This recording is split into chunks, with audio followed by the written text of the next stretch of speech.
तो YouTube channel. तो आज की इस वीडियो में हम लोग पढ़ने वाले हैं कि what do you understand by patriarchy, या पुरुष प्रधानता से आप क्या समझते हैं, पैट्रियार्की किसको कहते हैं, उसके बारे में हम लोग विचार करेंगे। देखिए, ये जो क्वेश्चन है आपका बीएड सेकेंड ईयर के क्वेश्चंस, बीएड सेकेंड ईयर में क्वेश्चन पूछा जाता है कि इसका क्या मतलब होता है। शॉर्ट नोट में भी आ सकता है और ये लॉन्ग क्वेश्चन में भी आ सकता है। तो आपको इसका मतलब पता होना चाहिए कि इसका मतलब क्या होता है और इसके यूजेस क्या होते हैं, क्या विशेषताएँ होती हैं। तो वही हम पढ़ रहे हैं इसमें। देखिए, सबसे पहले पुरुष प्रधानता का जो अर्थ होता है उसका मतलब होता है पिता का शासन। ठीक है, इसके अंतर्गत क्या आता है, पिता का शासन। जैसे कि हमारे घर परिवार में भी क्या होता है, बहुत सारे ऐसे डिसीजंस होते हैं जो हमारी मम्मी ना लेकर हमारे पापा लेते हैं। तो उसमें क्या होता है, ये एक तरीके का पुरुष प्रधानता कहलाएगा। ठीक है, जिसमें डिसीज़न कौन ले रहा है, हमारे पिताजी ले रहे हैं। तो पैट्रियार्की शब्द की उत्पत्ति जो है वो ग्रीक भाषा के पैट्रियार्कस से हुई है, जिसका अर्थ होता है कबीले का मुखिया या फादर ऑफ रेस। कबीले का मुखिया, जैसे कि हमारे घर में मुखिया कौन होता है मोस्टली, या तो हमारे ग्रैंडफादर होते हैं, हमारे फादर होते हैं। बहुत कम, रेयरली ऐसा देखा जाता है कि हमारी माताएं जो होती हैं वो घर के डिसीज़न लेती हैं। तो इसी को क्या कहते हैं हम लोग, पुरुष प्रधानता कहते हैं।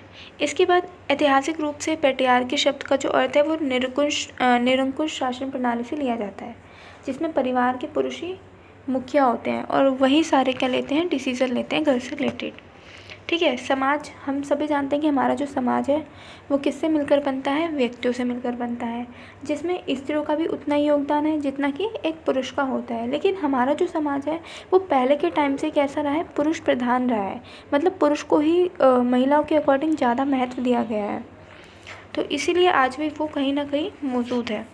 इसके बाद इसकी कुछ विशेषताएँ हैं। पहला है आपका पुरुष प्रधानता। ठीक है, पुरुष प्रधानता के अंतर्गत क्या आता है, इसके अंतर्गत पुरुष के द्वारा बनाए गए नियमों का पालन करना होता है।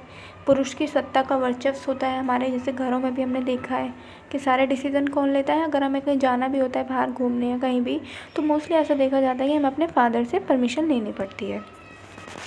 इसके बाद पुरुष पहचान। देखिए, पुरुष की पहचान किस प्रकार हम कर सकते हैं। बहुत से लोगों का ऐसा मानना होता है कि पुरुष जो होता है वो बहुत ज़्यादा शक्तिशाली होता है, अर्थात उसके अंदर कार्य महिलाओं के अकॉर्डिंग कार्य करने की क्षमता अधिक होती है।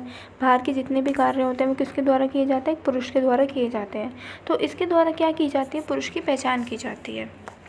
इसके बाद पुरुष केंद्रता। इसके अंतर्गत क्या होता है, घर के बच्चे हो या महिलाएं हो, उन्हें कोई भी निर्णय लेना हो या कहीं भी जाना आना हो तो उसके लिए उन्हें क्या करना पड़ता है कि एक पुरुष से अपनी परमिशन लेनी पड़ती है। तो इसमें क्या होता है, पुरुष जो होता है वो केंद्र में होता है, उसके द्वारा हम कोई भी कार्य नहीं कर सकते। तो उसकी परमिशन लेना हमारे लिए बहुत ही ज़्यादा क्या हो जाता है, इम्पॉर्टेंट हो जाता है।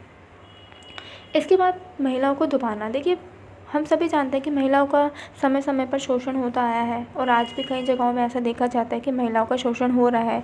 पुरुष के द्वारा महिलाओं को दबाया जाता है, उनकी इच्छाओं को दबाया जाता है। तो ये बहुत ही ज़्यादा गलत है। तो पुरुष जो होते हैं वो महिलाओं को अपने मुकाबले बहुत ज़्यादा स्ट्रॉन्ग नहीं समझते हैं। वो सोचते हैं कि हम ही महिलाओं से ज़्यादा स्ट्रॉन्ग होते हैं और हम ही घर के सारे निर्णय लेने की क्षमता रखते हैं।